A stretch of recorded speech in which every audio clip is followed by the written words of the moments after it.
So today dalhon ta kamo diri sa amon nga swimming enclosure para makita nyo kung di nagaluksong akon mga kabataan.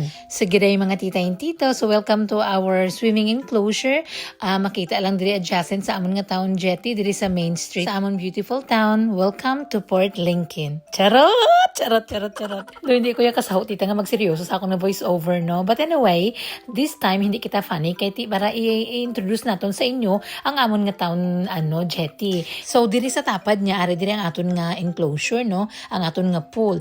Nag-open in 2014 ang iya sini nga kalapadon 16-meter wide. So makita nyo ni napalibutan sa siyang puntun para sa safety sa mga nagaligo gani dira sa sulod, especially ang mga kabataan. So sa dalom sina tita, it's shark knitted yan siya para gani hindi makasulod tong mga bangkilan balad ang agapangagat.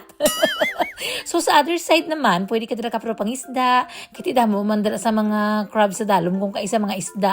So ang diri mismo sa sulod dira nagalukso mga kabataan para maka dive sila freely nga hindi sila mahadlok bala. So diri naman sa ato nga floating puntun para ini sa mga parents bala nga hindi gusto na maglukso-lukso dira gabantay lang sa ilang mga kabataan kay sometimes may mga 3 years old dira nga nagalukso tino as young as they know how to maka-float sa tubig, mga na-enjoy na nila sa diri para bala at least paano maka-come closer man ang mga nanay kung hindi ka na dito mo gusto magsaka sa taas bala nga magsikisakit-sakit nga hindi ka mo da. So at least kahit paano pwede mo buta ang legs mo sa tubig, sometimes nagabantay sang inyong mga baktin, nakadanggit ang pispis, very clever. So makita nyo nang dira nga area, dira may nagalukso-lukso, dira man ang nagalukso si Inday Astrid.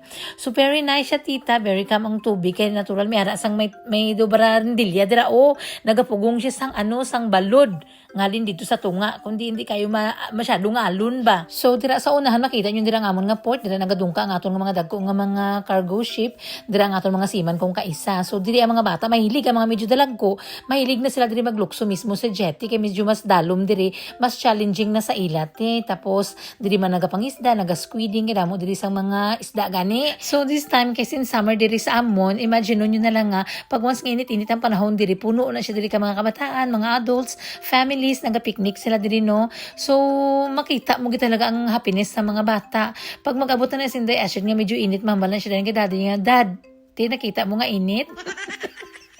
Balaan nyo na kung gusto niya sila makadto na kung pwede lang gani everyday ari na siya dili tita. So may harap diri nga showeran, may tubig, may toilet, may pangbata, tapos may harap silang mga kalan-an diri. Pwede ka mo diri magdala sa pagkaon, mag-enjoy mag-picnic, dala niyo yung mga dog, tapos may libre diri mga supot para kung mamuson man yung nga dog, may supot na kamo. So katulong ka mo diri sa amon, magkuha ka mo sa inyo nga bisa kag maglagaw ka mo diri kay libre ang amon diri nga katagatan unless magkadto ka dito sa National Park, may bayad dito kung mag-overnight ka, pero kung mag-visit ka man lang free lang diri sa amon te. So I hope nag-enjoy ka mo bisan short lang. Bye-bye na, matulog na ko. Boss naman ta matinikan lang. Bye.